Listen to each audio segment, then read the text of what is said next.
시간에 오신 여러분들 위해 특별한 하나님의 축복, 은혜가 넘치기를 주님의 이름으로 축원합니다. 우리 앞뒤 좌우에 있는 분들 따뜻한 사랑의 마음으로 인사를 나눕니다. 주님의 이름으로 사랑하고 축복합니다.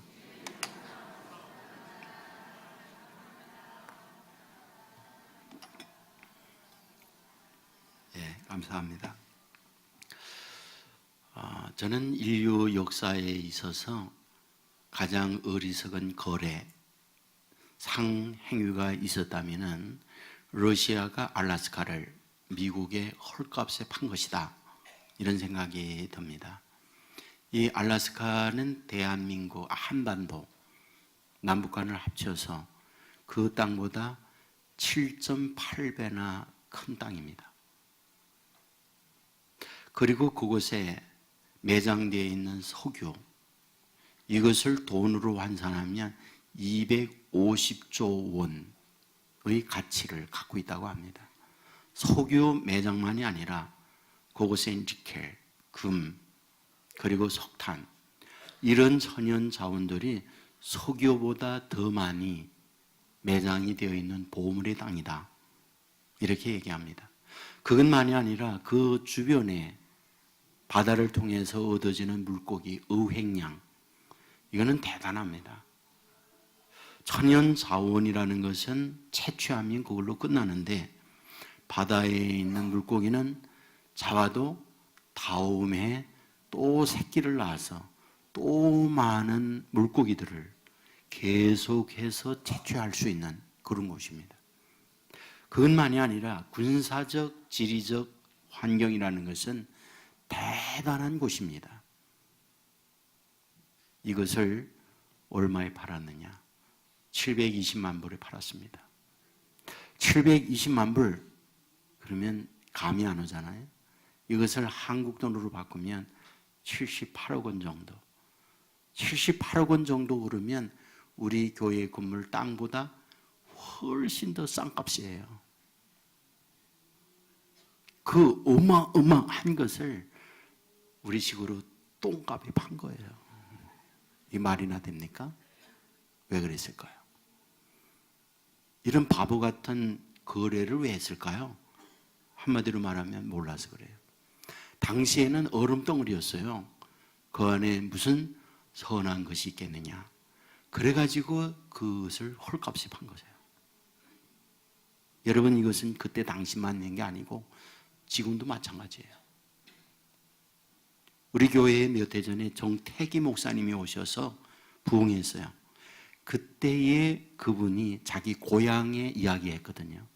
고향이 신안군 증도가 그분의 고향이에요. 근데 증도에는 많은 경우 농사도 하지만은 업에 종사하는 분이 많아요. 그래서 바다에서 고기를 잡아 생활을 하는데 역시 고기를 잡는 일을 했어요. 그런데 그날 그물에 고기만이 아니라 그릇 하나가 담겨왔어요. 여러분, 바다에 어업하는 분들은 바다에서 그런 것이 걸려 올려오면 아주 기분 나쁩니다. 왜냐하면 어떤 파손으로 인하여 죽은 사람들이 사용하던 그릇이다. 그래서 상당히 기분이 나빠요. 그래서 이분도 기분 나쁘지만 걸려 올라온 거니까 가서 개밥 그릇을 해야겠다. 그래가지고 자기네 마당에 개 키우는 밥그릇을 쓴 거예요. 어느 날이었죠.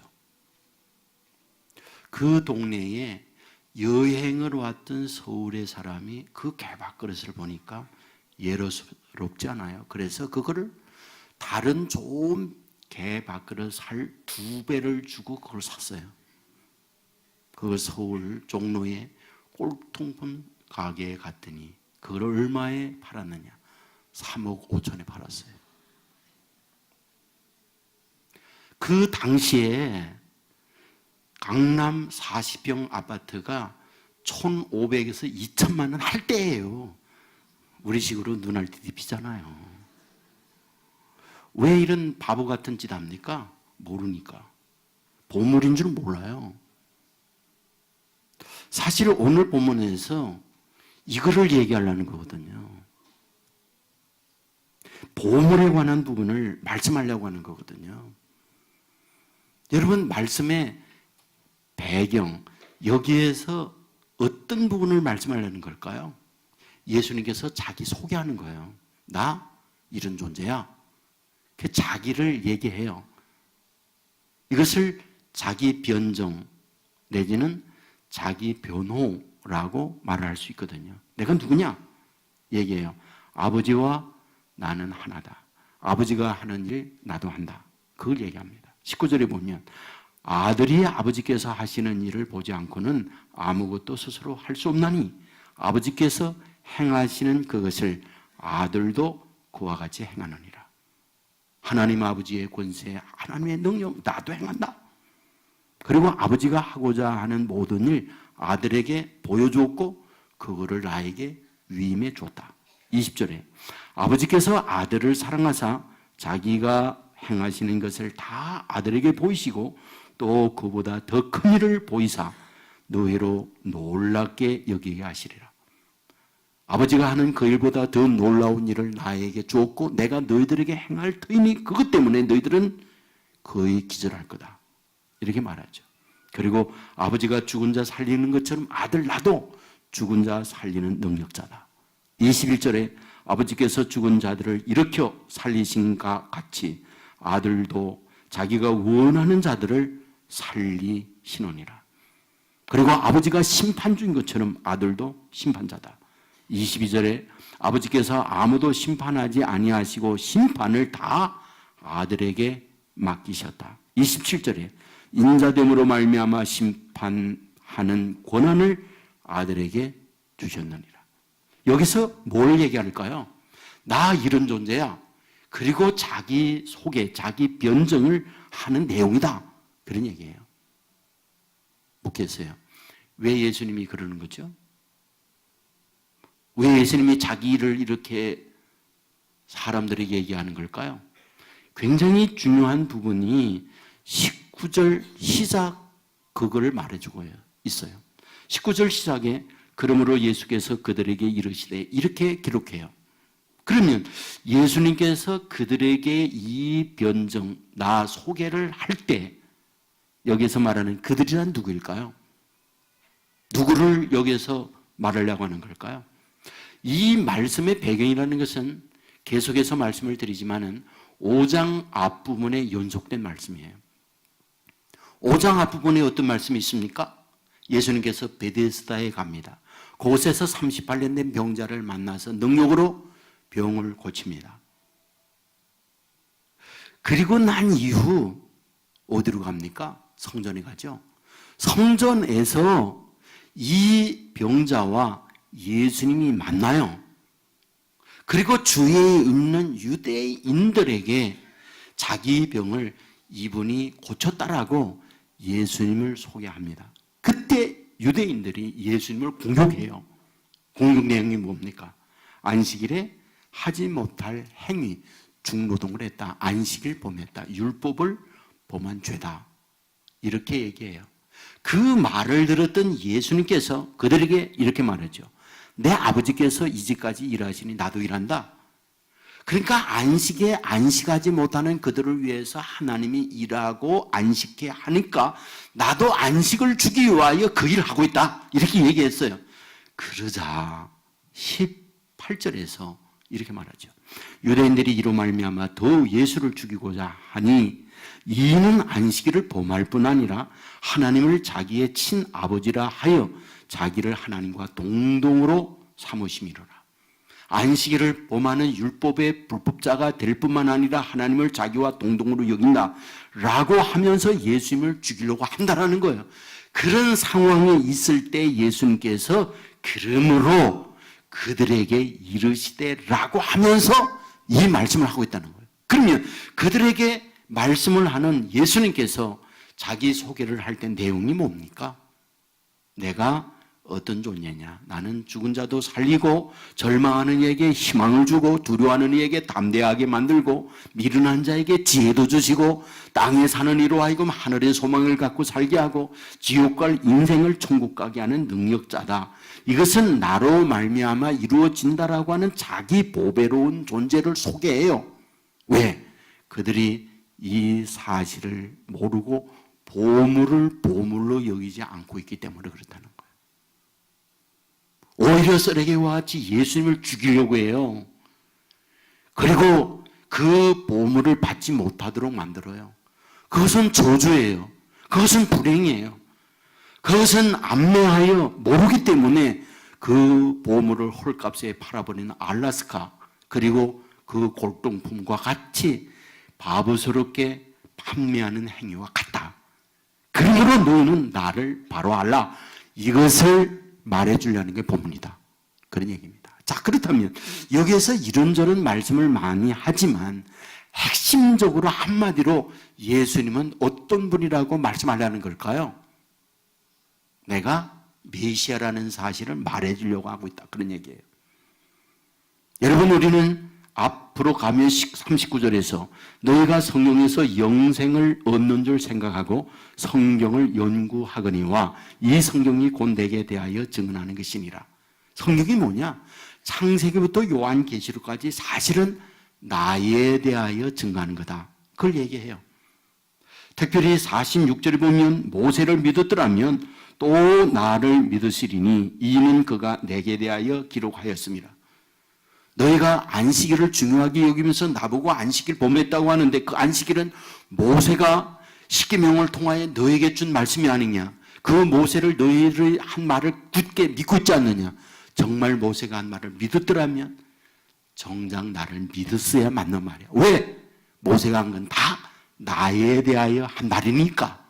예수님께서 이 말씀을 하는 거예요. 모세가 쓴 말씀 가운데 창세기 3장 15절에 이런 말이 있습니다. 내가 너로 여자와 원수가 되게 하고 내 후손도 여자의 후손과 원수가 되게 하리니 여자의 후손은 내 머리를 상하게 할 것이요 너는 그의 발꿈치를 상하게 할 것이니라. 무슨 말인가요? 선악을 알게 하는 열매를 아담 하와가 먹어요. 하나님께서 그에게 벌을 내려요. 아담 이런 벌이 있다. 하와 이런 벌이 있다. 그리고 사탄이 뱀을 이용하여 유혹했던 그 뱀에게 벌을 내려요. 벌의 내용이 뭡니까? 여자의 후손이 너 뱀의 머리 밟을 거야. 그리고 넌 죽을 거야. 물론 너는 그때에 여자의 후손의 발꿈치를 물어서 상하게 하겠지. 그러나 너에게는 이런 벌이 있어 라고 말씀을 해준 거예요. 그게 뭡니까? 예수님이 오면 사탄 마귀를 짓눌러 너희들로 하여금 죽게 만든다. 하지만 너희들은 나를 발꿈치를 문다. 십자가에 나를 못 박는다. 이 말씀을 모세를 통하여 미리 다 했다. 이것을 예수님께서 유대인들에게 하고 있는 말씀이에요. 특별히 신명기 18장 15절에 이런 말이 있습니다. 내 하나님 여호와께서 너희 가운데 너희 형제 중에서 너희를 위하여 나와 같은 선지자 하나를 일으키리니 너희는 그의 말을 들을지니라. 이렇게 되어 있어요. 무슨 얘기입니까? 나 같은 선지자 하나를 너희 중에서 세우겠다는 거예요. 여기에 나와 같은 선지자가 누구입니까? 이에 대하여 요한복음 16장 14절에 말하죠. 그 사람이 예수께서 행하시는 이 표적을 보고 말하되 이는 참으로 세상에 오실 그 선지자라 하더라. 그 선지자라 하더라. 그럴 때 그 선지자가 누구냐? 바로 모세를 통하여 신명기 18장에 말씀했던 그 선지자. 이게 바로 나다. 이거를 말씀해 주는 거예요. 다르게 표현하면 이 부분들은 다 뭐냐? 인류를 구원하기 위하여 하나님께서 메시아를 보내주겠다고 모세를 통하여 미리 다 예언했다. 그런데 그 예언이 지금 나에게 이루어지고 있다. 너희들이 나를 몰라서 나를 죽이려고 하는구나 라고 하면서 자기 변호를 하고 있는 말씀이 오늘 본문이다. 그런 말이에요. 자, 여러분들 이렇게 예수님께서 자기 소개를 합니다. 왜? 그들이 알지 못하여 보물을 놓치니까, 알지 못하여 멸망받을 수 있으니까, 알지 못하여 축복의 세계를 보지 못하고 어리석게 저주의 인생을 살 수 있으니까 이것을 깨우쳐지는 거예요. 여러분, 그러나 이것은 쉬운 문제는 아니에요. 왜냐하면 내가 갖고 있는 하나님의 세계에 대한 생각, 내가 갖고 있는 어떤 여러 가지 경험적 울타리 안에 내가 갇혀 있을 수 있으니까. 그런데 그런 그들을 변화시키기 위하여 예수님께서 사용하는 방법이 무엇이냐는 거죠. 그게 24절이에요. 내가 진실로 진실로 너에게 이르노니 내 말을 듣고 또 나 보내신 이를 믿는 자는 영생을 얻었고 심판에 이르지 아니하나니 사망에서 생명으로 옮겼느니라. 진실로 진실로 너에게 이르노니 죽은 자들이 하나님의 아들의 음성을 들을 때가 오나니 곧 이때라. 듣는 자는 살아나리라. 여러분, 이 말씀에서 두 번에 걸쳐서 내 말을 듣는 자, 내 음성을 들을 때 이 부분을 강조해요. 그러니까 예수님께서 오셔서 그들에게 살게 하고 그 보물을 자기의 것으로 만들게 하는데 어떻게 자기의 보물로 만들게 하느냐 하는 거예요. 그 방법이 뭐냐? 그게 내 말을 듣는 것, 내 음성을 듣는 것이다. 이것을 말씀하고 있다는 거예요. 여러분, 주님은 전능자예요. 보물이에요. 알래스카나 어떤 골동품과 비교가 안 되는, 황금과 비교 안 되는 어마어마한 가치의 능력이에요. 그분이 저한테 오면, 여러분에게 오면 그 가치와 능력을 저와 여러분의 것으로 만들어내는 거예요. 바울은 이런 말하죠. 질그릇에 보배가 담겼다. 우리는 질그릇과 깨지기 쉬운 값싼 존재예요. 그러나 보배의 황금이 우리에게 담겼다. 예수 그리스도가 우리 안에 담김으로 말미암아 우리는 보물스러운 존재가 된다. 이거를 말해주고 있잖아요. 그런데 그게 뭐냐는 거예요. 그 예수님을 내 안에 보물로 받아들이는 게 뭐냐는 거예요. 예수님은 그것을 뭐다? 내 말을 듣는 거다. 내 음성을 받아들이는 것이 보물인 나를 받아들이는 거다라고 말씀하고 있다는 거예요. 다르게 변하면 내 안에 여러 가지 생각들이 있지만 주님께서 우리에게 주시는 말씀으로 내 생각들을 밀어내고 내 안에 말씀이 주장하게 만들 때 무엇이냐? 그 보물이 나 자신에게 능력으로 역사하는 거다라고 우리에게 말씀해 주고 있다는 말이에요. 그러므로 하나님의 백성된 저와 여러분, 주님이 주시는 말씀을 아멘으로 받아서 말씀이 저와 여러분들로 이루게 하며 그 보물스러운 능력의 역사가 오늘도 저와 여러분에게 능력으로 나타나기를 주의 이름으로 축원합니다. 여러분, 성경을 보면 그렇잖아요. 나사로의 무덤 앞에 가서 나사로야, 그러니까 말씀한 대로 나사로가 나와요. 나인성 과부의 아들이 죽었을 때 장례 행례를 가는 그곳에 예수님이 멈추고 그 장례 행렬에 관에 들어가 있는 젊은 청년을 향하여 청년아, 내가 내게 말하노니 일어나 나오라. 그럴 때 관뚜껑을 열고 아이가 살아나잖아요. 무슨 얘기입니까? 여러분, 하나님의 능력의 역사는 이렇다. 이걸 우리에게 보여주잖아요. 말씀이 이렇다는 거예요. 미국에 청년이 있었어요.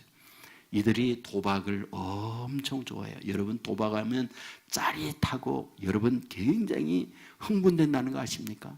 여러분에게 말씀 많이 했지만은 어릴 때에 우리 고향의 농한기 겨울철에는 아이들로부터 어른에 이르기까지 전부 다 화투치기예요. 여러분들 얘기했잖아요. 어느 날 목사님이 신방을 갔는데 아이가 담요를 딱 깔더니 다 화투를 쫙 까는 거예요. 근데 놀란 거지. 왜냐하면 그분네 집에 오면 전부 다 화투치기 하니까 목사님이 뻥치기 하러 왔구나 그래가지고 아이가 화투를 깐 거예요. 정말 이렇게 동네가 도박으로 가득 차요. 여러분, 어릴 때에 집 문서 날아가고 땅 문서 날아가는 집 정말 많았거든요. 부모가 다 그러니까 아이들도 다 그런 거예요. 근데 부모는 그거 못하게 하죠. 근데 제가 초등학교 다닐 그때 여기에 맛을 들였어요. 이팔장 지구 장땡 그런 거 정말 맛을 들인 거예요. 그런데 집에서 못하게 하니까 아지트로 가야 되잖아요. 아지트로 가는데 어머님은 일찍이 세상 떠나고 아버지는 제가 볼 때는 그때는 몰랐는데 이 폐결핵으로 각혈을 하며 지내는 분이었어요. 근데 아들이 하나 있어요. 그 아들이 하나 있으니까 그 아픈 아버지가 거기에서 노는 거에 대하여 화투치하고 그런 거에 대하여 말하지 않아. 그러니까 그 집이 아지트예요. 그때 그 건빵, 이 기름이 튀긴 김빵이 있었어요. 그 건빵 한 봉지를 사가지고 왔는지 그거 가지고 이제 따먹게 하는 거예요. 근데 시간 가는 줄 몰라요. 너무 재미있어 그러니까. 그리고 이제 다음날 가야 되는데 못 나가게 하잖아요. 그리고 옛날에 화장실이 다 밖에 있으니까 용범 도와야 된다고 밖에 나와요. 그리고 도망치는 거죠. 그리고 밤늦게까지 그걸 하는 거예요. 여러분, 도박에 미치면 손 자르면 발가락으로 화투치게 해요. 여러분, 2명이 여기 미칠 겁니다. 미국에 있는 청년이. 여러분, 거기에 미치면 단순하게 돈만 잃는 게 아니라 영혼을 잃어요. 그리고 그런 거 하면서 대부분이 술, 담배, 여자 항상 따라오게 돼 있어요. 어쩔 수가 없어요. 이런 못된 짓을 하는 2 청년입니다. 그날도 비틀거리면서 도박장에 들어가고 있는데 교회 앞을 지나간 게 됐어요. 그런데 교회 앞에 그날 설교 제목이 있었는지 죄의 싹은 사망이니라, 이런 제목이에요. 그런데 한 청년이 그걸 보는 순간 번뜩 사망이지 않나, 그런 생각이 들어요. 야, 오늘 저녁 여기 가서 한번 예배 드리고 가자. 그랬더니 한 친구가 무슨 헛소리냐, 그리고 걔는 도박장으로 갔어요. 그 청년은 그날 거기서 예배를 드리면서 말씀을 들을 때 말씀이 자기의 마음을 움직였어요. 이러면 안 되는구나, 이러면 안 되는구나.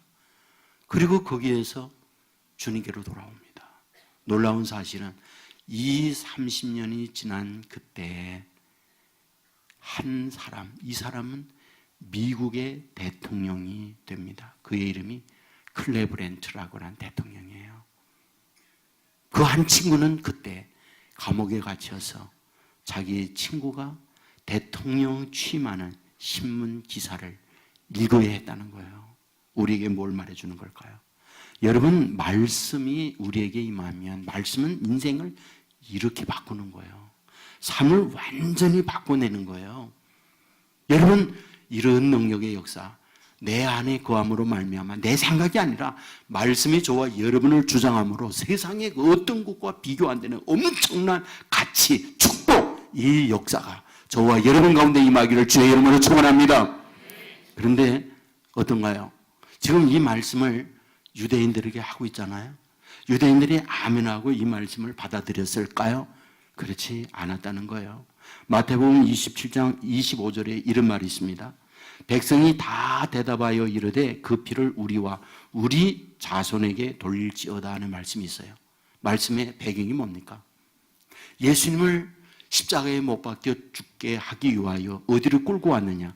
빌라도에게 끌고 왔습니다. 당시 유대인들은 재판권이 없어요. 누구에게 있느냐? 로마 총독이었던 빌라도에게 있습니다. 그러므로 이 예수를 죽게 해달라, 십자가에 못 박게 해달라, 그렇게 요청을 해요. 그런데 빌라도가 재판 서류와 모든 걸 검토하는데 사형달 만한 죄가 없어요. 그러니까 이에게 죽일 수 없다, 사형시킬 수 없다, 이렇게 빌라도가 얘기합니다. 그랬더니 모여있는 유대인의 민중들이 완전히 아우성을 치면서 소리를 지르는 거예요. 죽여야 한다, 죽이지 않으면 폭동이 일어나서 이 질서, 나라가 무너질 상황이에요. 그러니까 빌라도가 겁이 나서 그 폭동에 소리를 치는 거예요. 그래, 너희들의 원대로 내가 십자가에 못 박도록 내 죽게 선언을 하는 거예요. 그러면서 하는 말, 여기에 핏값 나는 모른다, 그 대신에 너희들이 받아야 된다. 그랬더니 백성들이 외치면서 하는 말, 좋다, 그 피를 나와 우리 자손들이 받겠다 외치는 것이 마태복음 27장 25절 말씀이에요. 이거 굉장히 중요한 부분입니다. 왜? 보세요. 제가 뮌헨에 다하우라는 데 갔었다는 말씀했거든요. 히틀러가 최초로 유대인 수용소 만든 곳이에요. 우리가 폴란드에 있는 아우슈비츠라고 하는 수용소는 잘 알아요. 그런데 뮌헨에 있는 다하우의 수용소는 잘 몰라요. 그런데 그 수용소가 의미가 있는 것이 히틀러가 처음으로 유대인 수용소를 만든 곳이 그곳이에요. 그곳에 가보면 정말 그 비참해요. 한마디로 말하면 거기에 고문당하는 기구, 그리고 해부했던 그 해부실, 그리고 시체를 태웠던 장소, 이런 게 그대로 보존되어 있거든요. 그러니까 너무너무 끔찍해요. 제가 그곳에 가서 현장을 보면서 그들이 당했던 어려움을 생각하면서 동시에 민수기 14장 28절 말씀이 떠올랐어요. 너의 말이 내 귀에 들린 대로 내가 너에게 행하리니 하는 말씀이에요. 내 귀에 들린 대로 내가 행하리니. 무슨 말일까요? 가데스 바네아에 이스라엘 백성이 도착했을 때 모세는 12명의 정탐꾼을 가나안에 보냅니다. 돌아왔어요. 10대 2로 나눠져요. 2명 요수아 갈렙은 그 땅 우리 땅이다. 가면 된다. 이렇게 얘기했어요. 그랬더니 10명이 말하는 말, 무슨 헛소리야, 못 간다. 어마어마한 높은 성으로 쌓아 올렸는데 어떻게 그 성을 함락시키고 그 땅 차지하냐. 그곳에 살고 있는 사람들 다 거인이다. 그들 앞에 우리는 배꼽 찬다. 우리는 400년 동안 노예 생활하고 매 맞고 먹지 못하고 피골이 상접한 가운데 무슨 힘, 무슨 능력으로 그 땅을 차지하냐. 이거는 밤에 불을 보듯 뻔한 거다. 못 간다.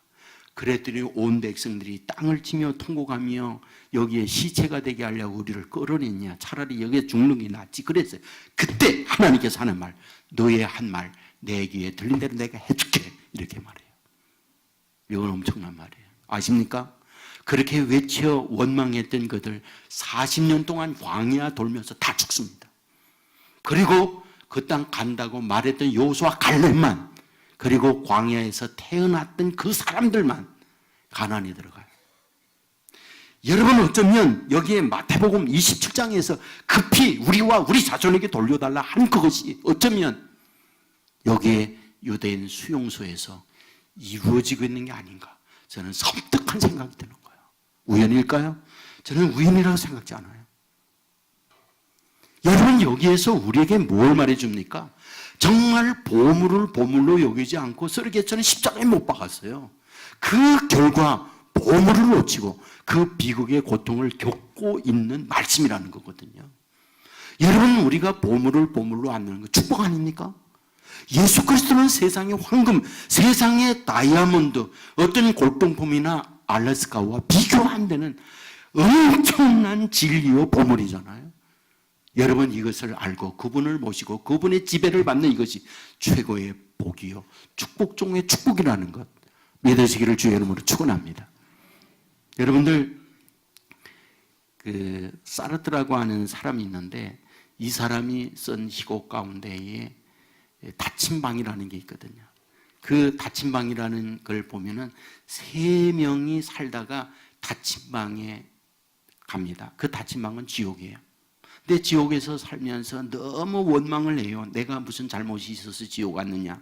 나보다 더 못된 인간들 있는데 왜 하필이면 날 이곳에 집어냈느냐. 그러면서 그 안에 온갖 불평, 원망을 합니다.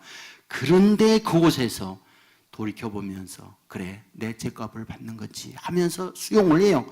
그런데 그 안에서 3명이 갈등하면서 치고받고 지옥이 따로 없는 고통과 아픔이 있어요. 문이 열리지 않습니다. 빛이 없습니다. 너무너무 끔찍해요. 죽지도 못하지, 잠 못 자지. 너무 괴로운 고통을, 그야말로 지옥의 인생을 그 닫힌 방에서 지내고 있습니다. 그들의 소망이 뭡니까? 문이 열려서 나가는 거예요. 근데 그들의 소망대로 문이 열렸어요.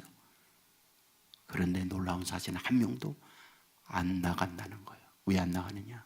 거기 나가면 어떤 일이 있을지 몰라. 나를 죽이려고 기다리고 있는 존재가 있을지 몰라. 미지의 세계 내가 어떻게 가? 난 못 가. 그리고 그 방에 그대로 머물러 있다는 거예요. 여러분, 이것을 통하여 우리에게 고발하고자 하는 게 있죠. 우리 안에 알지 못하는 어떤 사고적 능력들이 우리를 올감해가지고 빛이 내고 생명이 되고 사는 길이 있는데도 불구하고 그 길로 발길을 내딛지 못하는 바보들이 많이 있다. 이것을 우리에게 경고하는 희곡이었거든요. 아나키라고 하는 그룹이 있어요. 안아키. 아나키가 뭐냐면 약 안 쓰고 아이 키우는 모임, 이런 거거든요. 6만 명이 그 사이트의 회원이랍니다. 제가 그 기사를 읽고 기절했잖아요. 왜? 아이를 낳아서 키우는데 아토피, 아이를 낳아서 키우는데 전염병 여러 가지 예방접종 전혀 하지 않고, 약을 바르지 않고, 병원에 가지 않고 민간 요법으로만 아이들을 키우는 거예요. 그런데 건강하게 약에 중독되지 않는 내성이 있는 아이로 키우는 거 좋죠. 그런데 문제가 뭔지 아세요? 아이들이 감기, 몸살, 병이 안 걸리냐는 거예요. 전염병이 안 오느냐는 거예요. 시름시름 앓고 그곳에 한의사나 기타 여러분들이 여러 가지 전문적 지식으로 알려줘요. 처방을 받아요. 그럼에도 불구하고 아이들이 낫지 않아요. 하는 수 없이 죽어가는 마당에 병원에 갔더니 의사 이미 늦었습니다. 이 얘기예요. 그래서 안 하기에 그 방법으로 따르던 아이들이 많이 죽었어요. 얼마나 슬픈가요? 자기들이 갖고 있는 어떤 의식적 울타리 안에서 새로운 사는 길이 있는데도 불구하고 그거를 거부하다가 이 꼴이 되는 거예요. 우리의 생각의 울타리도 똑같습니다. 우리의 경험이 있어요. 우리 알고 있는 지식들이 있어요. 그런데 우리에게 보물과 진리를 말해주어도 그걸 받아들이지 못해요. 여러분, 예수님께서 지금 유태인들에게 이 부분을 안타깝게 생각하면서 나 이런 존재다. 너희들이 기대하고 바라던 메시아, 그게 바로 나다. 라고 말씀을 하는 게 본문인데 그 이후에 그들은 여전히 받지 않았어요. 그리고 십자가에 못을 박습니다. 비극입니다. 이것은 오늘도 우리도 이룰 수 있다고 하는 것. 그러나 주님께서 우리에게 주시는 말씀을 아멘으로 받고 말씀을 따라가잖아요. 거기에 기적, 능력이 있어요. 여러분 아시잖아요. 모세가 세상 떠나고 여호수아가 지도자가 되어졌을 때 그는 가슴이 덜컥해요. 왜? 자기 능력이 없거든요. 이스라엘 백성 정말 힘든 종자들이거든요. 그때 하나님께서 말씀합니다. 두려워하지 마라. 그리고 아주 중요한 말 하죠. 모세와 함께 했던 것처럼 내가 너와 함께 할게. 그리고 내가 너를 떠나지 아니할게. 네가 어디를 가든지 내가 함께 해 줄게. 이 말씀이에요. 여호수아는 그걸 아멘으로 받습니다. 놀라운 일 아시죠? 여러분 이 말씀을 붙들고 가니까 그렇게 두려워 떨던 그가 거의 간이 붙어 담대해졌어요. 여러분 봄나무에 흐르는 요단강이요 발길을 내딛는데 흐르는 물이 중단이 돼요. 그 엄청난 난곡불랑이요 거인들이 살고 있다고 하는 여리고성이요 그 말씀을 붙들고 가니까요 손 하나 안 썼는데도 무너져 내리는 거예요. 여러분 이게 말씀의 능력입니다. 오늘도 주에서 주시는 말씀을 아멘으로 받고 저와 여러분이 말씀의 지배를 받고 나가면 말씀은 저와 여러분에게 보물이요 진리요 능력에 대해서 말씀드리는 능력을 저와 여러분에게 주실 줄 믿습니다. 나의 알량한 생각이나 경험 주위에 있는 이런 것들을 다 파괴하고 거기에 탈출하여 말씀에 지배받고 말씀 따라 삶으로 말씀대로 되는 축복의 은혜를 누리는 저와 여러분의 삶이 되기를 주의 이름으로 축원합니다. 모두 자리에 일어나겠습니다.